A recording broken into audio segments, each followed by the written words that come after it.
Welcome to LOA Today. I'm Walt Thiessen. With me today is abundance teacher and money coach, Jodi Lynn Creighton. This is your daily dose of happy. We are so happy you decided to join us today. Of course, Jodi Lynn, last week we had one of the more unusual shows that you and I have ever recorded together when we were talking with Darlene about all that crazy life wave stuff. Well, by the way, I did order my patches. I got my first set of patches, so I'm going to start testing that out. I'll let everybody know, is this a bunch of hooey or does this actually work? I mean, we'll find out. I have no idea. I'm not sure what to expect at this point.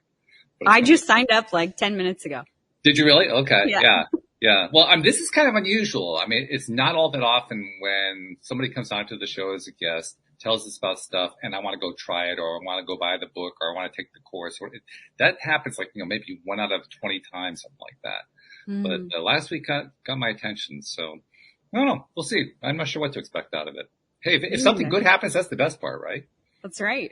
Yeah. So that's good. And the other good thing is I was just chatting with our guest before we got started here, talking about how the show over the years has kind of expanded way beyond law of attraction to talking about life, which is kind of cool because you get people from all walks of life with all kinds of interests, all kinds of topics and so forth.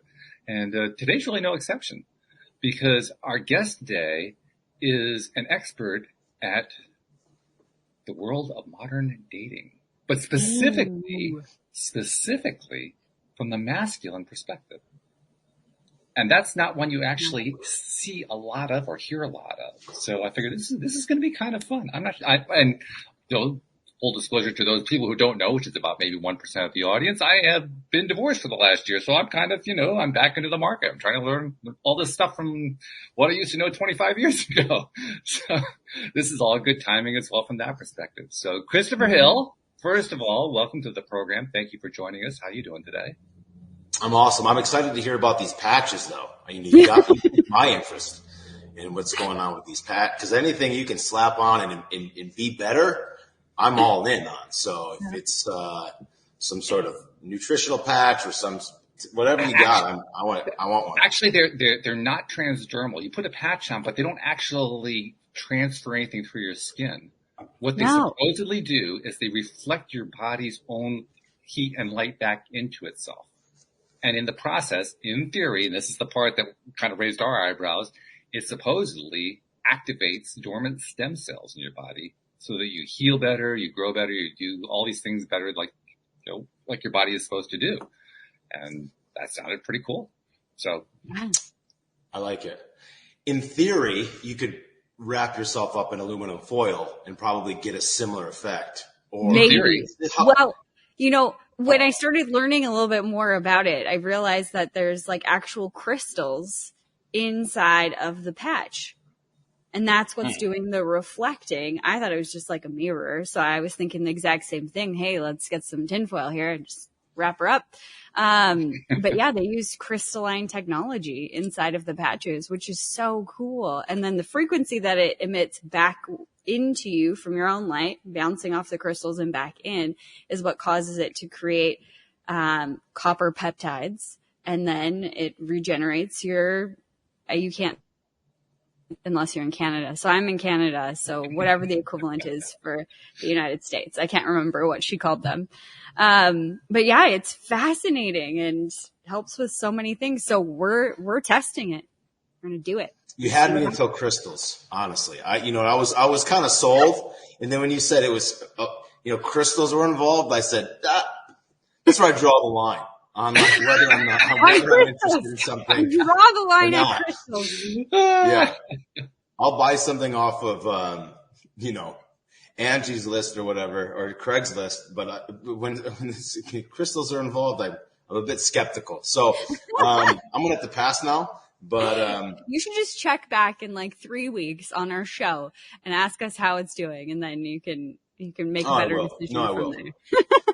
Don't get me wrong. I have been given crystals, so I didn't throw them away. So obviously, maybe I'm a little bit more. Yeah.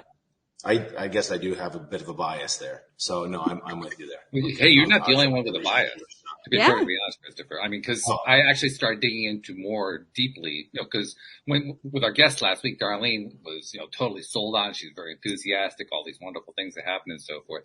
And then I went after it with like a critical eye as I'm looking into the thing. And I have to tell you, honestly, a lot of the stuff I was seeing, I was looking at, I was saying, yeah, right, okay. Mm-hmm. The skepticism is really coming up. I mean, they cite these studies, right? These studies that show these things have produced these amazing results, and the studies have 24 people in them. Like, what? Wait a minute. Okay. That's pretty small for a study. Come on, guys. Yeah. Well, 24 amazing results, right? Like these people were better be. blown away by the impact.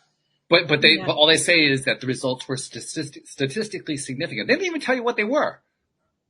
They're just statistically significant. Like, okay, so like they have I'm more a big believer in significant. Yeah, I'm with you. I'm okay. But at the same time, I will tell a guy to do whatever he needs to do to overcome whatever hurdle he's facing.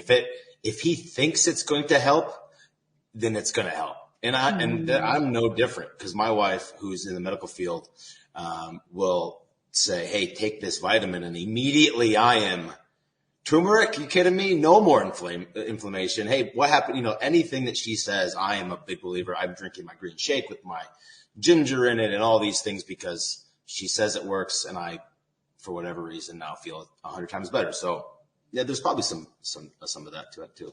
Mm-hmm. Oh, I'm sure there is. And in fact, one of the things that I did in order to look into this more is I went to some of there are websites that actually track, ratings and complaints and all that kind of stuff. One of them is known as Trustpilot. I went to Trustpilot and checked out on this particular place. And a lot of very positive ratings, some really negative ones too. And one of the negative ones actually convinced me this was definitely worth pursuing further, because the negative one said, this is all just placebo effect. Like that didn't count. And I said, and me, I'm a huge supporter of placebo. I think it's probably one of the most underutilized thing that we have. So I said, okay, all right, I'm going to try. If it has a big placebo effect, I'm on board. Let's find out. Yeah. So, it depends on how you look at it. But from their perspective, it was junk. From my perspective, it's like, this is interesting. Let's find out more. No, placebo works. So speaking of, this is interesting. Let's find out more.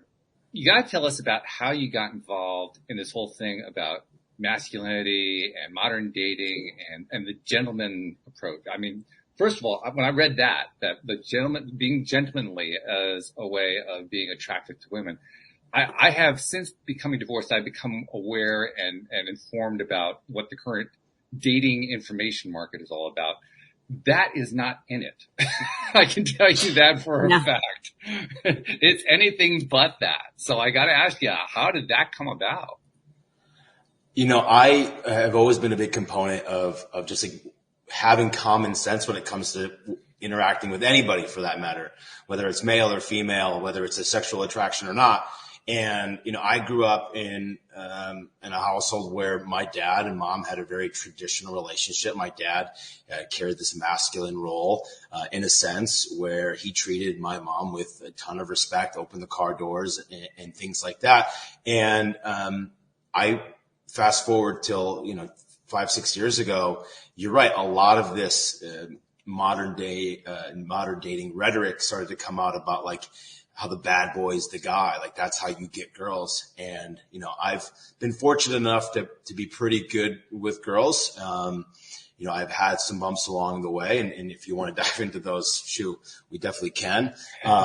But it wasn't until I saw like the push for just like disrespect that I said, wait a minute. Like, if you think that's what it takes to get a woman, you're doing everything the wrong way, and it's not going to end well for you.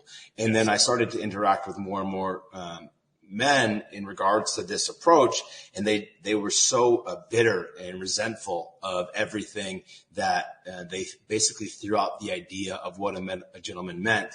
And that's where I think it stems from, is that the approach of attracting a woman hasn't really changed. It's just that men now are more and more resentful because their tolerance for the game, if you will, or the back and forth, the dating, the interactions, has shrunk down to only a few quick interactions. And if they don't get exactly what they think they want or need within those few quick interactions, they've given up on what it means to be a gentleman. They say, oh, I'm just going to be this type of person. So that's what kind of sparked my interest. And then obviously guys like Andrew Tate come around and all these different people start to speak about what it means to be a man. And I'm like, listen, I don't know where that definition comes from, but I consider myself a man's man, and I do not carry any of those characteristics, whether it's being tough or arrogant or rude or disrespectful. That's not what it means to be a gentleman or masculine. I don't like the term alpha or beta or omega. I don't think those are relevant when it comes to understanding who you are, because those aren't terms that we use anymore. So for you to come out and say, I'm an alpha male, sounds silly to me. And I think it sounds silly to most guys who are strong and confident in their own masculinity. So we move away from that type of rhetoric and we just focus on the common sense approach to dating, because the game really isn't any different. And I know, Walt, you just got into it, so I understand that it might seem like it's a whirlwind experience, but in reality, we're just kind of playing with different tools. That's all the game is, how the game has changed. The game is the exact same. So, yeah, that's my approach to modern dating, is slowing it down, taking a common sense approach, and re-evaluating what it means to be a man to you. I love that. Yeah. And doing my own research as I was learning about the information space for those who are looking for assistance, looking for help when it comes to being in the dating scene, I've become very aware of where things are at. It's been apparently the space has been dominated for a number of years by the so-called PUAs, the pickup artists, which is a very kind term for people who believe in being psychologically manipulative of women in order to get them to do what they want them to do. And when you start reading this stuff, and I have read this stuff, by the way, one of the books is called The Game. You mentioned The Game. I mean, there's actually a book called The Game by a guy named Neil Strauss, who basically dived into this world of pickup artists and became one himself and wrote this book. And you read the thing, you say, oh my God, these people are absolutely insane. But nevertheless, it's interesting you say that. It's interesting you say that, because it's not any different than if you've read any of Tony Robbins' books, right? NLP and The Game are basically the same. And I've read The Game, and I've read a number of books in regards to being a pickup artist. And I think you're right.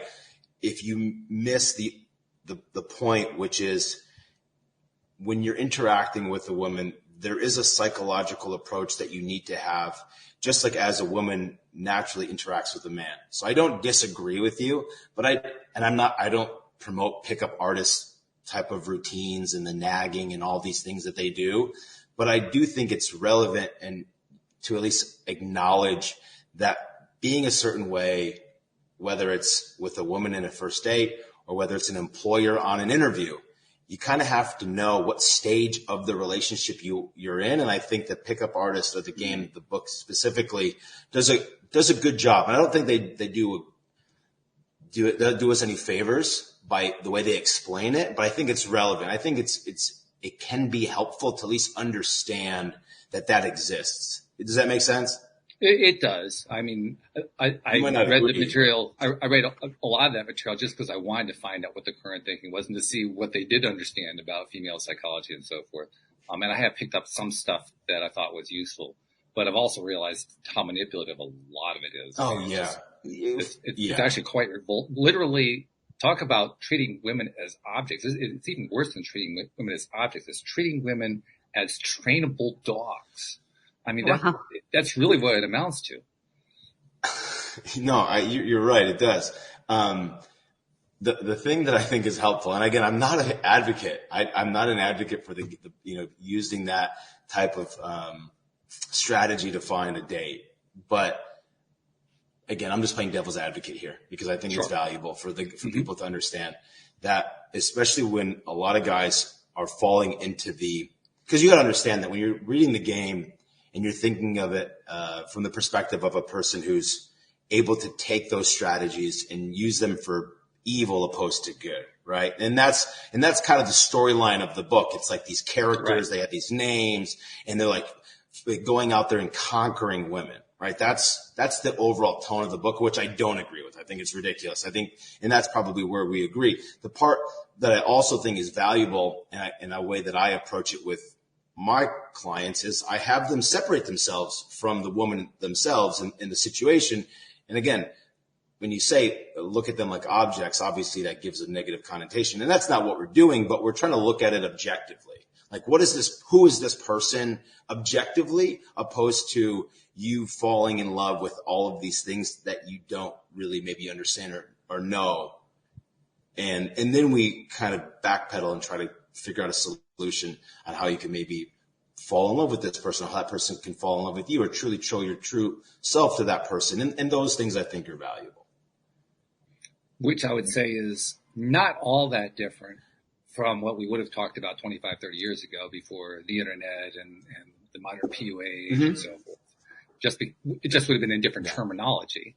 I mean, at that time, we probably would have talked in terms of, well, there's a difference between lust and love. There's a difference between being sexually attracted to somebody and actually loving that person for who they are. But that would have been the terminology of that time, as opposed to the way it's discussed in this time. So I think you're right. There are aspects of what is out there that is useful. I just also look at the more manipulative side of it, and I realize that, God, there are probably a lot of, especially young men, absorbing this material literally word for word the way it's put out there, and then wondering 10 years later why they don't have a relationship. In other words, they've learned how to pick women up, but they don't know how to actually turn it into a long-term relationship, because that's not what the material actually promotes doing. It promotes, I gotta land all these, I have to land the big ones. I have to get the 10s. That's what, that's the language. I gotta get the 9s and the 10s. Really? Yeah. Wow. Who doesn't want to be with someone who they consider a 9 or a 10? And I think that's like that's everybody's game, is like, how do you determine what a 9 and a 10 is? And that's where, like, what I believe that I teach in my group is like understanding the foundation of a relationship, the values, the beliefs, the bond, the purpose, the goals, the faith.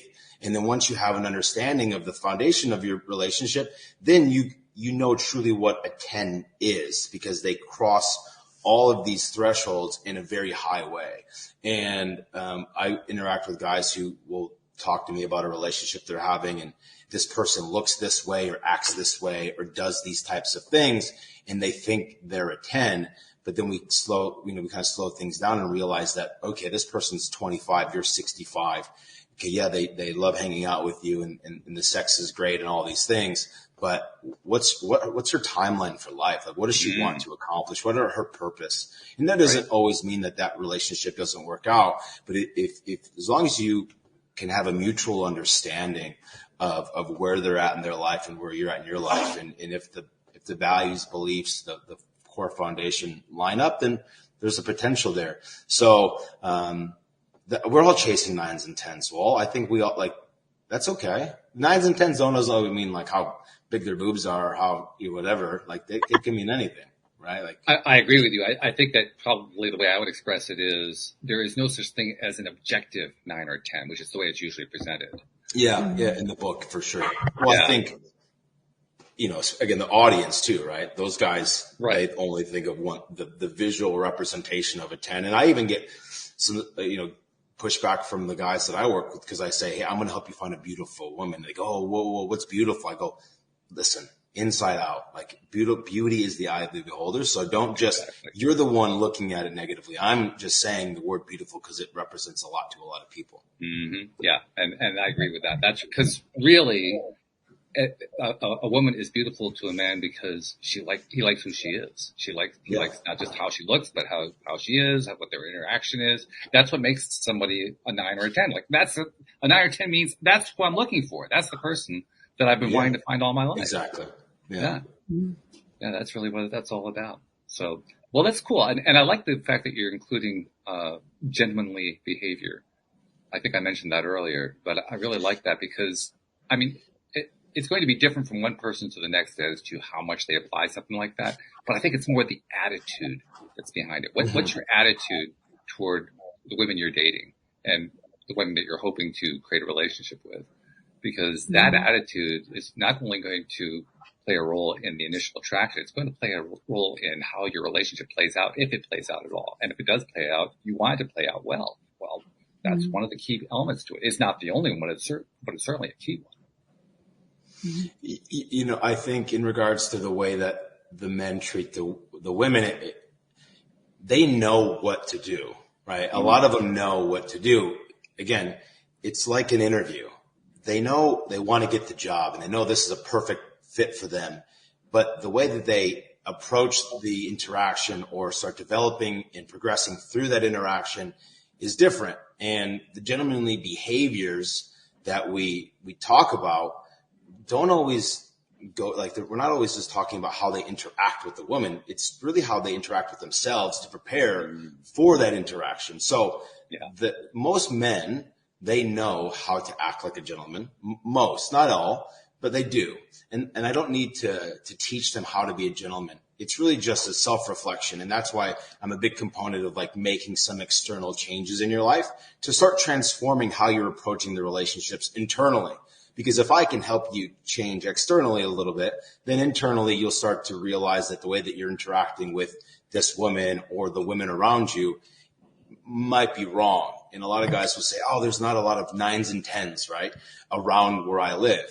Well, then when we start to uncover that, they're really not interacting with themselves that way. So when they go to the grocery store and they're in a bad mood because they're just always in that type of mood for whatever reason, then they're not going to attract the right type of interactions. And that's why there are no 9s and 10s around you, because you're not, again, attracting these 9s or 10s. But when we change their attitude, change their appearance, change their communication, change the way that they handle themselves, you'd be surprised how in a small town that a bunch of 9 and 10s are all of a sudden around because they've changed and they've attracted these types of women. And that's really like the big shift that a lot of these guys start to feel, because they come from across the globe. I have Australia, I have New Zealand, I have Scotland, Ireland, tons of places, right? And they all go, oh, Chris, I don't have a ton of beautiful women around me. Let's reserve that for the latter part of our relationship when we go out there and start interacting with people. And if you're nice to people in the street, you would be surprised that behind that person is actually maybe someone really beautiful, and you might not have never noticed it because your head was looking at your feet opposed to looking up and smiling and interacting and exchanging hellos and goodbyes. And then once you start doing that, it's almost like magic. They go, oh my God, I met this beautiful woman. I met this person. That's incredible. They introduced me to this beautiful person. You know, and you're like, okay, like, cause you're now radiating beauty, attracting that. So, it's relevant. I like that too, because really this is true for any topic that we could possibly bring up, but it's going to especially be true with relationships. And that is, want a good relationship, you got to work on yourself first. In fact, that's where you have all the control. You really don't have a whole lot of control over who they are, but you have a lot of control over who you are and more importantly, how you project yourself. Yeah. But it's the part we easily skip. Yeah, I think, you know, like in any relationship, right? I've been married now for 8 years. You know, you have to understand it is a roller coaster, regardless if you are just starting to interact with somebody or you're dating or you're getting married or you're separated. Or you can't expect the same sort of behavior from the person that you're engaged with all the time. And when you question their behavior because it doesn't align with your expectation, you're setting yourself up for disappointment. And a lot of guys will say, Chris, I'm losing it. This girl, we got along really well. We went on a couple of dates. I think this is going to be someone I can be with for a while. And then 6 weeks later, they go, Chris, she lost interest. And I said, well, what happened? And they go, well, you know, I would text her about hanging out and she didn't want to hang out anymore. And I said, why?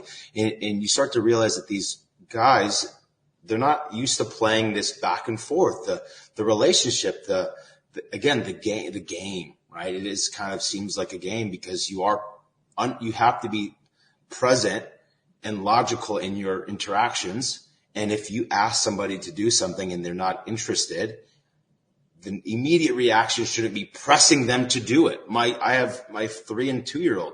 If one doesn't want to do something and the other one presses, he's not like, okay, Lorenzo, thank you for pushing me on it until he says, hold on a second, right? So like the interactions, regardless if you're married or separated or single or getting into the dating world, men just have this, again, going back to my initial point, why I started this at the beginning is I saw a lot of these guys just being super impatient with the relationship and they expected it to go one way. And when it didn't, they immediately got resentful and then changed their behavior.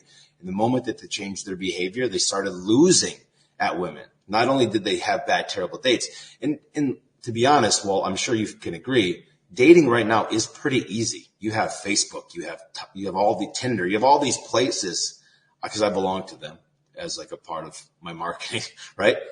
I'm getting thousands of inquiries daily on guys saying, hey, I'm interested in learning how to improve my dating game because I'm going on 3 or 4 dates a month or whatever. It's pretty easy to date, but it's hard to connect. And that's really what we try to focus on. Mm-hmm.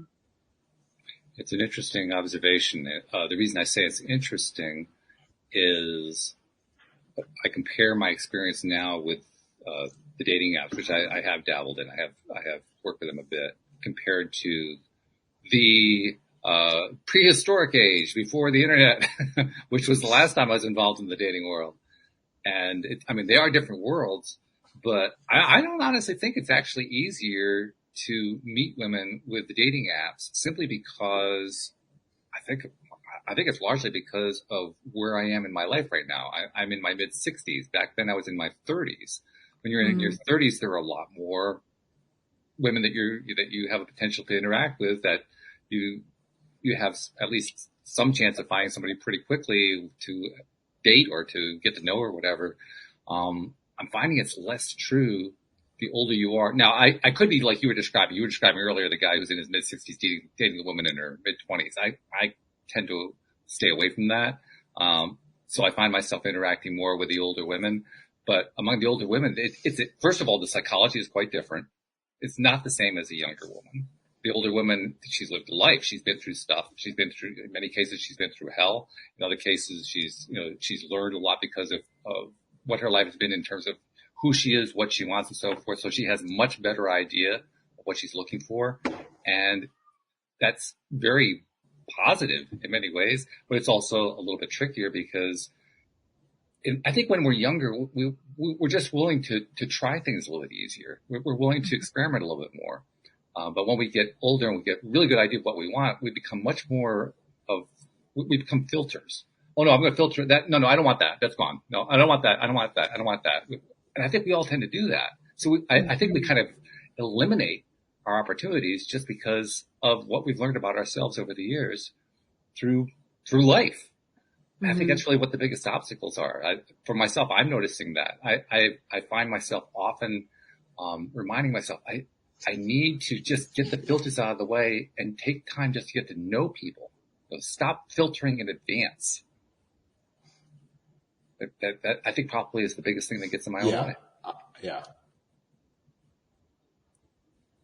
I think that's the same for all of us, especially the older clients that I work with, because, it's a race against time. They feel like they're out of time. They want to rush the process.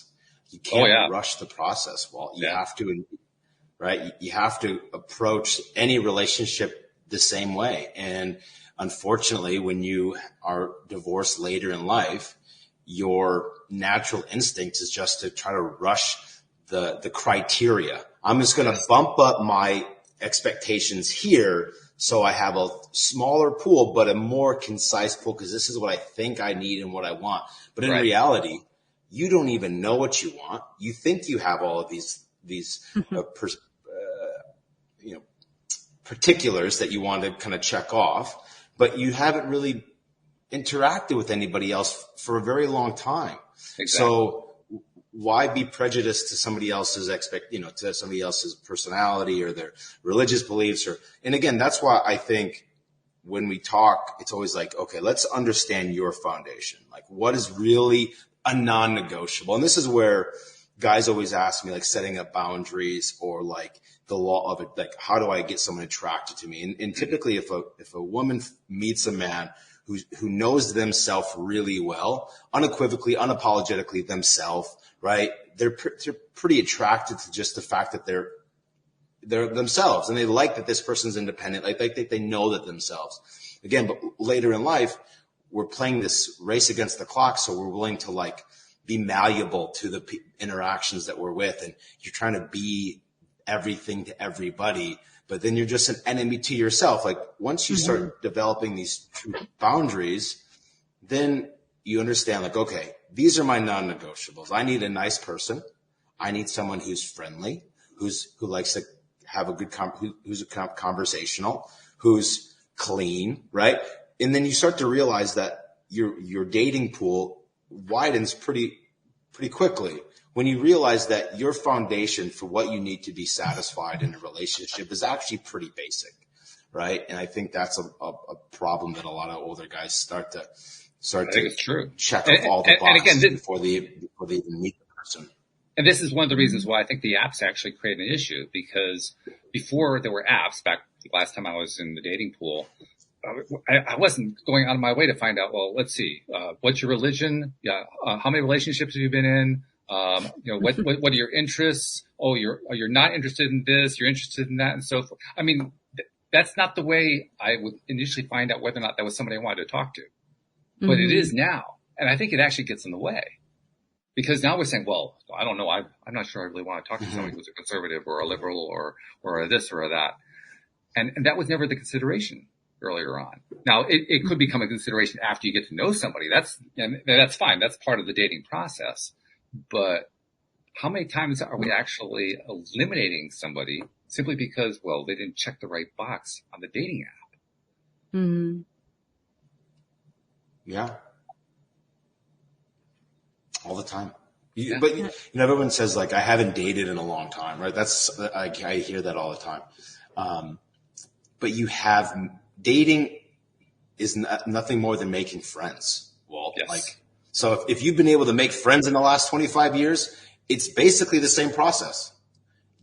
The only difference is hopefully after you become good enough friends, you get to have sex and then move in together and then do more things together. But that's the only difference, to be honest, right? Like, so it's all about like lowering the expectations that you have for yourself, lowering the expectations and kind of the far-sightedness that most guys have, rather than looking so far down the road. Just look at one step in front of you and say, okay, we're having a good conversation. Like the first exercise I have my guys do when they start, once we're ready to even start getting back into attracting women, is let's just go to a place that you enjoy, whether it's a pool hall or a football game. 90% of my guys will find a date when they just do something that they enjoy doing and are open to just enjoying what they do. And that's it. That's our first exercise, is go to a football game with a friend and have fun and just try to make a friend. Say hi, create some small talk, because I don't like my guys on apps. And a lot of times I tell them not to have the apps because it's a crutch, and then it's a crutch that starts messing with you mentally. Why did this person not do this and do that? Because communication is 89% nonverbal. I'm supposed to be this Shakespeare of pickup games and say these wicked, clever, witty, everything that I say is supposed to be this off the cuff, awesome remark. And the woman's going to just fall in love with 4 pictures I selected over the last 20 years and a few quick lines. No, that's not how relationships are built. And if they are built that way, it's built on very shaky ground. Yeah, they're not going to last real long. Yeah. Mm-hmm. Well, and I think that there's a difference too when you are on an app and you're talking to somebody through your phone, not even like on the phone, but through like text message or messaging. And then all of a sudden you meet them and it's super awkward and then you don't know how to be in front of them. There's all of that other stuff that goes into it. Like, like you said, communication is more than just what you're saying. And now you got to come up with those things in front of somebody. And you tend to be, I don't know, I found anyway, when I was in the dating game, that I tried to put on more of a show when I first met somebody that I'd been talking to from a dating app, because I didn't know how to be myself or what that was anymore, because you're trying to put on this facade. because they can't see you. They saw your 4 pictures and that's about it. And it's the best pictures you have. That's it. Yeah. And it's a collective effort, right? You have all your friends huddle around. What should I say? Hey, this girl seems interested. What do you think? And then it kind of throws the natural interactions out the window. And that's really what, again, if you truly know who you are, it's easy to communicate because you're just being yourself. So that's why I'm like, the whole idea behind me being a dating coach just started because I have a really good relationship with my wife. I have a really good relationship with my ex, who I have a daughter with. I have a good relationship with my ex-girlfriends. And everyone's always like, Chris, you're not the best guy, but like, why do these women continue to have relationships with you? Why do I have an ex-girlfriend from high school texting me and my wife says, hey, Brittany, how are you? I know you dated Chris when he was 18. Why do you still find the need to say hi and happy birthday and check in on him? And it's just like, they appreciate that I'm always who I am. I'm not always the nicest guy, but I'm really authentic. And when I started meeting guys that were older and they were having a hard time connecting with their wife, let alone their ex-girlfriend from high school that still checks in on them, I said, I can help these guys. Like, let's talk about the importance. And I think the other thing that comes along with being single, anxiety, depression, like, men that are older and lonely don't go very far, period. And I saw that firsthand with some family. And it was sad to see someone, an uncle who was the life of the party when he was married to my aunt with my cousins. And then all of a sudden they get divorced and he's like, in a wheelchair. He's like not taking care of himself. He doesn't come out. You're like, man, it's only because he doesn't have the purpose. Right. And I saw that and I was like, okay, like all of those things kind of compounded into the way that I approach my interactions with the guys, right? They're not individual events that sparked any significant change besides, people say they read these books or take these courses on how to pick up women or build strong relationships. Those are all great. But when you have experienced all these different types of relationships and you can kind of pull from their experiences and the pros and cons, then you can help a lot of guys from a lot of different backgrounds. Yeah. That's really the key right there. I think the different backgrounds, because everybody is different. I mean, we human beings in general have a tendency to summarize and to say, well, this person fits that category and this person fits that category. But we're not categories. Mm-hmm. We're individual human beings. We all have our own individual ways of thinking, being, doing, feeling. We're different individuals. And if you're an individual who's trying to fit a category while trying to establish a new relationship, you're only going to trip over yourself.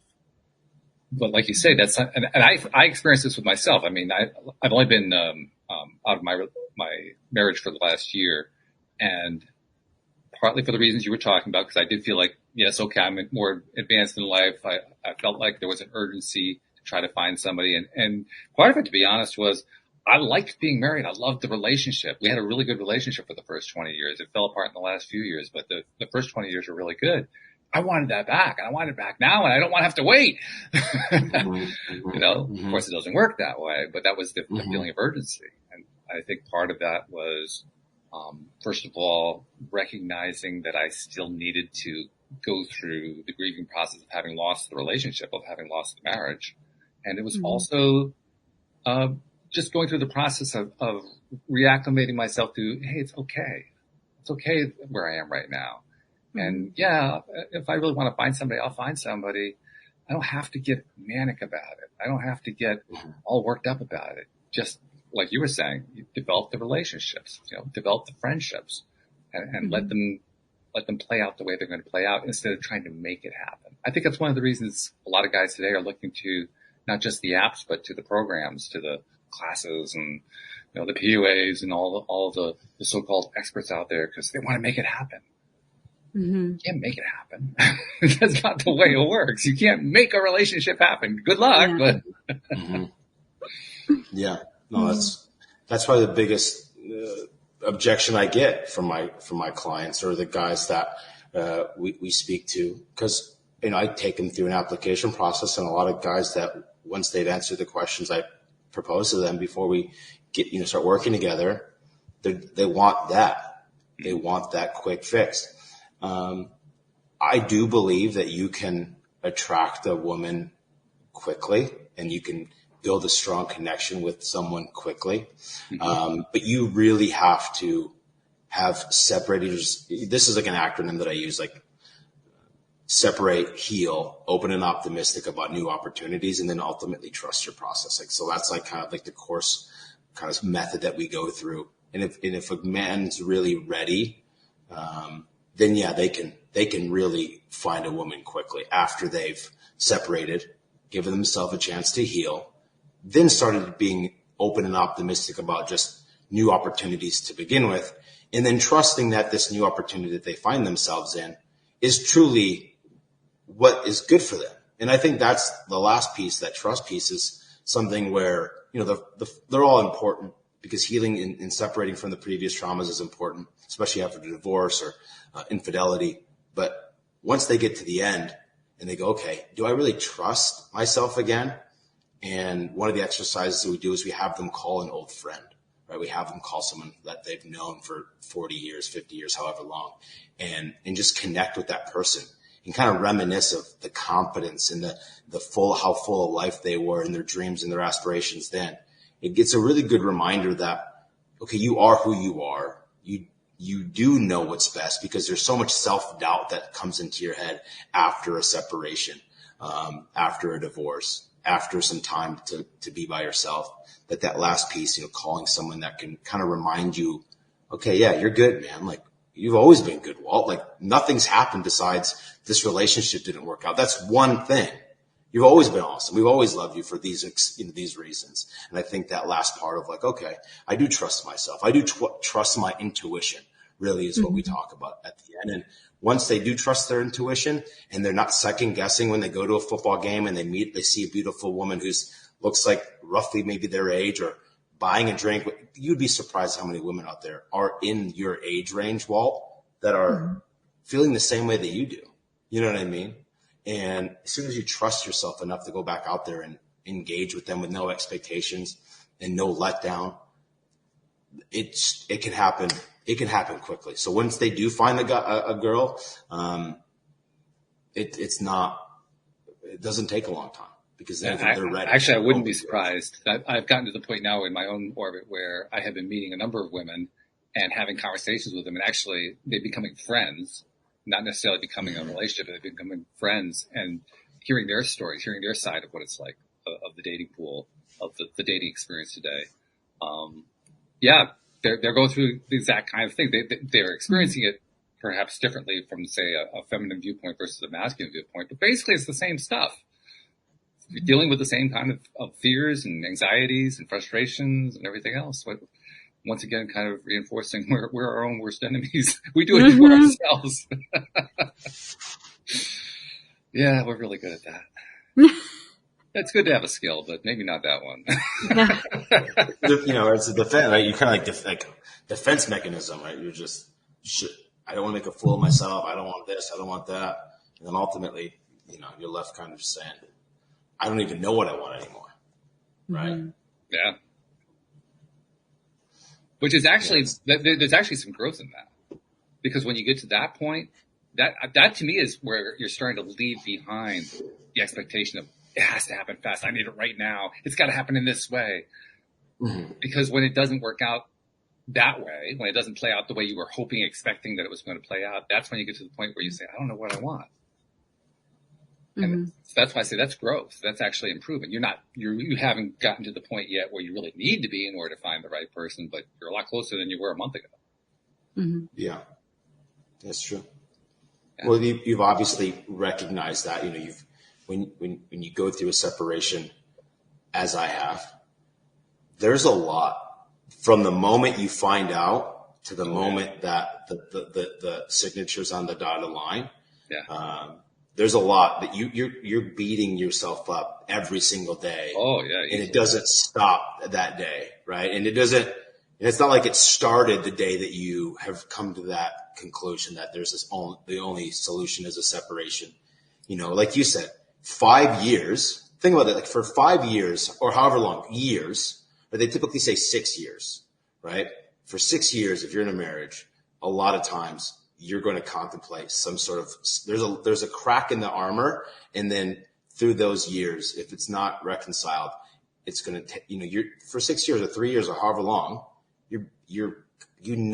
what is on the other side of that. And it's like the anticipation and the anxiety. And then you go through the separation, and that compounds the feeling because it's the reality. And then now you are your worst nightmare, which is, I am divorced now, man. I'm this. And then you've kind of villainized yourself before you even got to that point. And then now you're trying to like rewind in a year, the last 6.5 years or however long of negative self-talk, of mental torment, the nights laying in bed next to your partner thinking, oh my God, what's happened to us? To the point of now I'm laying in my bed by myself saying, shit, it already happened. Now what? But you're still kind of fantasizing about the past because you're trying to fix something that's already over. So, it's not easy. Yeah, they never promised it was easy. They never said it was going to be easy, did they? I mean, I don't think they ever did. They don't talk about that. Not really, no. Yeah, you meet with whoever's marrying you, and that's not what's on the agenda. No. Yeah. No, it's not easy. I don't think it's supposed to be easy.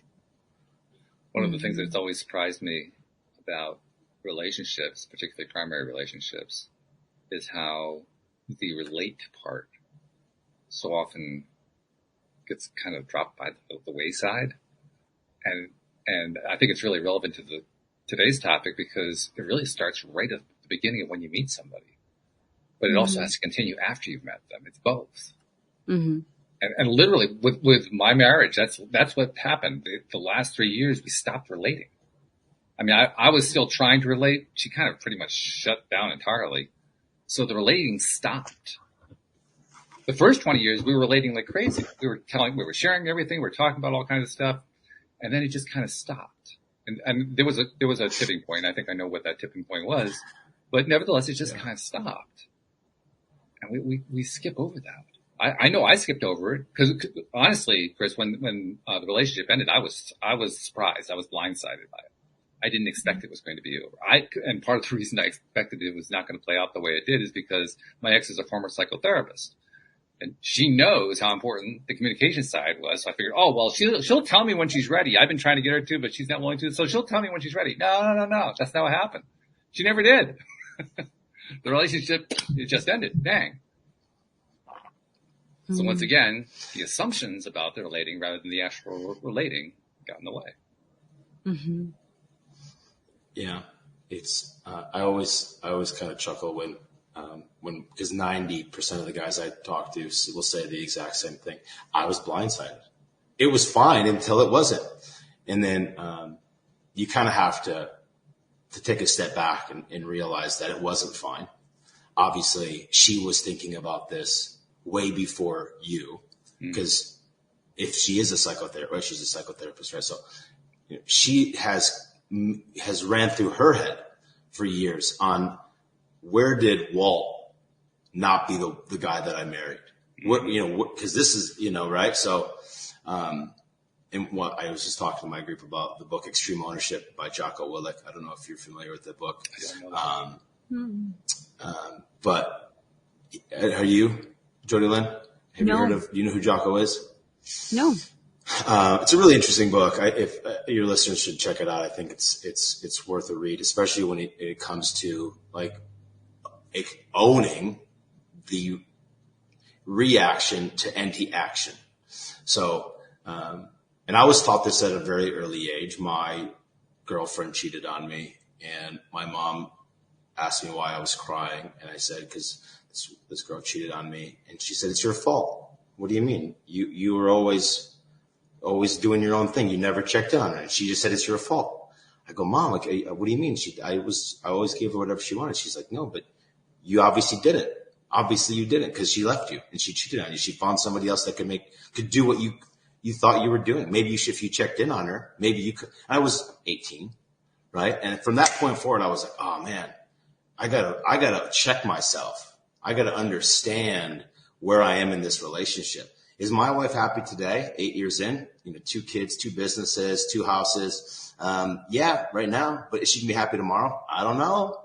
Maybe, maybe not. Let's check in. Let's see how she's doing. What else do you need to make sure that you're happy, babe? You know what I mean? Let's talk about this. How's your career? How's your spirituality? How's your purpose? Because my wife and I have an interesting relationship. She was married for 20 years. She's 7 years older. She runs a business in Seattle. I run my business internationally.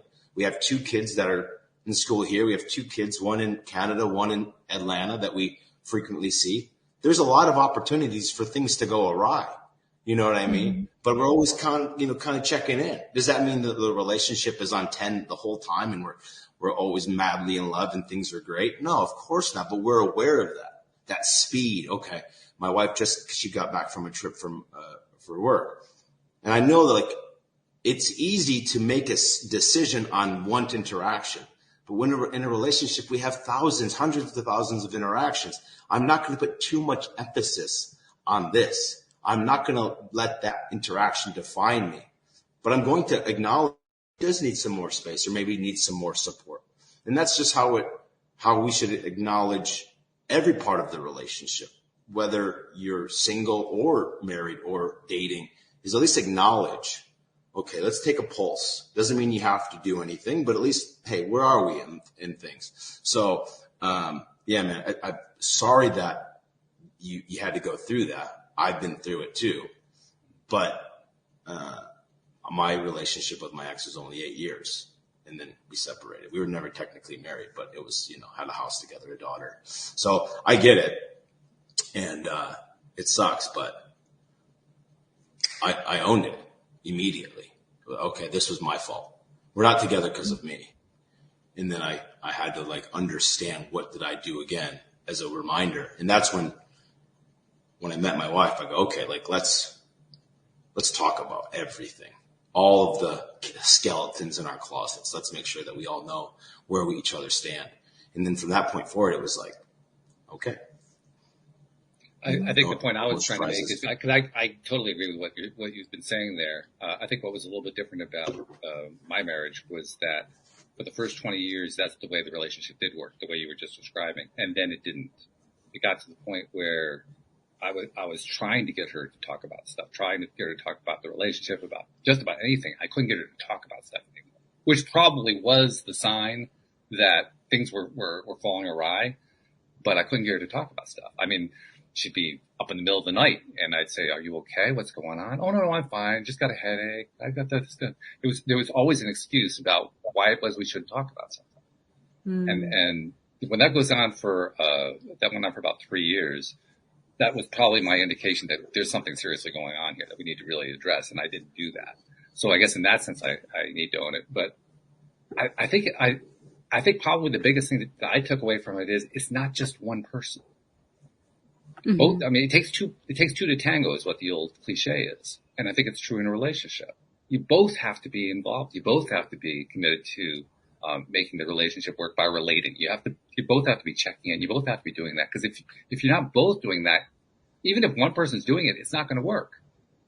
It's just going to fall apart after a time. Mm-hmm. Yes, I agree. But I don't agree that you couldn't, if you were really present in the relationship, understand why. Because if you've been with someone for 20 years and all of a sudden they're not sleeping at night and you have no idea, how present are you in the relationship? I think I'm going to defend myself on that one. I was pretty present. And let me tell you why I think it was changing at that point. There were a few things that were going on. One, the turning point was when she got very, very sick. She got what they call Graves' disease, otherwise known as hyperthyroidism. Put her in the hospital. And from that point on, that's where the relationship started to deteriorate. Now, how did we get to that point? We got to that point basically because she worked herself to death on her business. we both had businesses. And at that point, her business was the dominant one. It was the big money maker. And I was helping her, on the business side of it, because that was my skill set was more on the business side. Her skill set was more on the service itself. It was a gardening service. So I was trying to help her move more in a direction of better management of the business to basically take pressure off of her. And to be honest, she was kind of resistant about that. So we had this thing going on where everything became about that cycle of stuff. Now, was I remiss in terms of looking beyond that cycle of stuff? Yeah, probably was. But to be fair, that's where all of our attention was for both of us. So that's why I say it really takes two to tango. Yeah, sure. I definitely played my role in that. So did she. And the thing that I think is really important there is there's nothing wrong with that. I mean, relationships do fall apart. It does happen. It's not a reflection on whether or not you're a good person in a relationship or a bad person in a relationship. Relationships do fall apart. It happens. Doesn't mean that your life is over either. It means that, well, no, you got something you can learn from it. But by the same token, I think it's also, there's a tendency that we have to beat ourselves up, saying, well, it was all my fault. Well, no, it wasn't all your fault. It really wasn't. It takes two to tango. One person can't do it by themselves. It has to be both people. And I think it's interesting too, Christopher, you're talking about your program, and one of the first things that you start with is getting to know yourself. And I think that was the biggest learning curve for me before I met my husband, was in taking that responsibility for different things within my relationship. I realized that I didn't even know how I was feeling most of the time. And it kind of sounds sort of, well, like your wife was in that cycle too. I know a lot of women get stuck in that cycle of like not really saying what they mean, and not really understanding how they actually feel. And I'm sure men go through this too. Sure. But not being able to vocalize that or talk about it. And that's something that I really paid attention to getting into the relationship I now have with my now husband. But constantly asking myself, like, how do I feel? What do I feel and why? Like understanding why I'm feeling the way that I'm feeling. And I've talked about it lots on our show here of just different things that I have learned that were so profound from getting pissed off at my husband. You know, I thought he was making me angry, but really he was reflecting something that I needed to heal. And I think that's where relationships really blossom, is that internal work that we do with ourselves and the reflection and that relating that we do with that other person. That gets to be the beauty of it all, I think. Yeah, I agree. And well, I only push back because I think it's something that there is an extreme, right? There is I blame myself full-heartedly, and then I pass the blame on somebody else. And you're right. Of course, it takes two to tango. And I'm a big believer in taking responsibility for whatever actions you may have had or what actions they might have had, because I know it's not a one-way street. And Jodi Lynn, like you said, it is a lot of it is our own understanding before we can acknowledge. And maybe in the previous relationship, well, that person was in a position where they weren't sure. So how could they have conveyed that to you? And again, I hate that people go through that, right? Because it sucks, and we've been through it similar. But I'm just a big component of like, regardless of whose fault it is, I'll take it. That's mine with my guys. I say, okay, we take it. So if it was, for me in my experience, because I've been doing this for a long time and over 3,000 guys have come through my program. Once we take ownership of it, regardless of whose fault it is, it just kind of takes it off the table. So we don't even talk about it anymore. So there's not even a part of the equation. It's just saying, okay, it was my fault. Now let's go. Now let's separate from that. Let's put that in that box. Because if we always have one foot in her fault, one foot in my fault, a lot of guys would kind of dance there for a long time. And so when they do try to move on, they'll kind of have that kind of like juxtaposed position where they're like, man, they're not sure. But if they say, you know what, it was my fault. I should have known. I should have worked on it, but it is what it is. I wish nothing but the best. When a guy can say that about his wife, it's such a freeing feeling for my guys that they're just like, yeah, I'm super happy for my wife now. She's married now and she's got kids or she's dating again. I'm super happy for her. We have a great relationship. And, I apologize to her for not noticing her stress earlier. And she thanked me for that. And getting that text back from her was absolutely, amazing for my self-esteem. And a lot of guys aren't ready to do that, right? Well, it's like, no, I'm not. That's not what I'm going to do. But some guys do. And once they do, they feel a lot better. You might not, but, that's I think I do pretty much the same thing. I just do it differently. I don't do it in terms of, for myself anyway, I just don't think of it in terms of who's to blame. Because I don't think blame actually helps anybody. I don't think it's good to blame yourself. I don't think it's good to blame the other person. I agree with you. I meant like most guys are just, that's how they characterize it, right? They're either blaming themselves. Yeah, sure. That's common. Yeah. I agree with that. And not just guys, women too. I think that's both sexes. Yeah. Mm-hmm. Yeah. I think it's just better to learn in terms of, is there anything I could have done better? Okay. Well, if there's something I could have done better, that's something to learn from it. Mm-hmm. So that's my takeaway. What could I have done better? What did I learn from what I went through? We learn the most. Well, let's put it this way. We have the opportunity to learn the most from the traumas that we go through in life. We don't actually have a lot to learn from the good things happening because they're good things. Okay, this is great. We just go with the flow here. But when things go bad, when things become traumatic or they fall apart or whatever, when we have our dark nights of the soul, when we have our crashes and burns, that's when we do our best learning if we're willing to do the learning. I think what you were talking about is a guy who is so caught up in, this whole thing crashed and burned, he's not actually learning from it. So you're saying, take some responsibility for it. That way you can leave the pain of it behind, still get what you need to learn out of it so you can take your next step forward to make the next relationship better. Mm-hmm. Exactly. Yeah, that's really what it's all about. As usual, we've blown through an hour. How do we do it? I don't know. Flew by. It's incredible how these things fly through.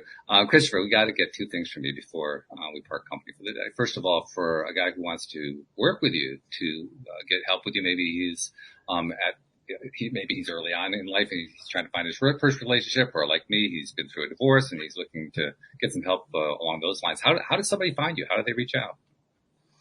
You can look me up on my Instagram, which is Improve My Dating. And you can also check me out on my website at thegentleman'sgroup.com. All right. We'll make sure we'll put that into the show notes to make it easy for people to find you and to reach out to you. Something also that I noticed about a year and a half, 2 years ago that I've started to incorporate into the show, because, I mean, you're like so many people who come onto the show. You discovered this thing through your own experience, and you said, wow, there's so much here I can share with others. I'm seeing what they're going through, and you become a giver. You're finding ways to help people any way that you can. You do it through your coaching practice, but you're also doing it through being on a podcast like this, or through social media posts or blog posts or whatever other content you're putting out there. And very often that content's being consumed by guys you've never met, you've never seen, you never will meet, you never will see. And you're helping them and you don't even know about it. You don't find out about it. You never get any credit for it. I say, well, wait. We should be getting credit for that. So I like to say on behalf of those guys that you've never met, that you've never seen, that you never will meet, never will see, who've been receiving that content, getting that help from you, getting the benefit in their lives, on their behalf, thank you for what you've been doing, because you've been making a difference in their lives. That's important. Yeah, thanks. Yeah, it's important to help people who need help. Very true. Yeah. So now, Jodi Lynn, I always come to you with this last, but this is going to be really interesting because you're basically listening in on a guy's conversation about the guy's side of dating. How are you going to tie this one together today? I got to tell you, Christopher, she's really good at tying stuff together, but this one's going to be really interesting. Well, it was incredibly eye-opening. And I think that the most enlightening thing for me, sitting from a female perspective, from a woman's perspective, is that men think a lot like women, and that I never really thought about it before. Never really saw that side, that vulnerability, that feeling of fear, that, you know, that feeling of I need a relationship. I thought that was all women's thoughts and feelings. I never really fully realized how much men go through it. So I have a greater respect for, you know, what men are going through the single life, and, you know, what my husband went through before me. I think that's the beautiful part. And I think to tie it all together, at the end of the day, we're all just looking to be loved and to love somebody. And I think that's the beautiful thing about relationships and what you're doing in this world. So thank you, Chris. Thank you. She did a good job, Walt. She did a great job. She's good at this. Let me tell you, she's really, really good at this. Yeah. Thank you. So again, thank you, Chris, for sharing your expertise, sharing your story, sharing your knowledge. And, I'm sure guys picked up on the information that you put out there. I'm sure there was somebody out there who said, yeah, okay. Yeah, I got to take that one on board. Yeah. Hopefully. Yeah. We're always here to help guys. Because it's just not easy right now. It's not easy for guys. You know, suicide, depression, alcoholism is through the roof, and it's not, something that we can't help. And if there's another guy out there who's struggling with any of those issues and they're just looking for a group, that's why we created this, is because we're all a group of gentlemen here to help each other and give you a place to feel supported. And you don't have to be an alpha or a beta or a this or a that. We're just all gentlemen trying to help each other. I love that. I especially love the fact that you took alphas and betas out of there, as if that part matters, right? Mm-hmm. I never really understood that. Why is that so important? I don't quite get that part. But anyway, thank you so much for being on the show, Jodi Lynn. As usual, thank you for all your wonderful insights. Thank you to our podcast listeners everywhere. We'll see you all next time here on LOA Today. Goodbye, everybody.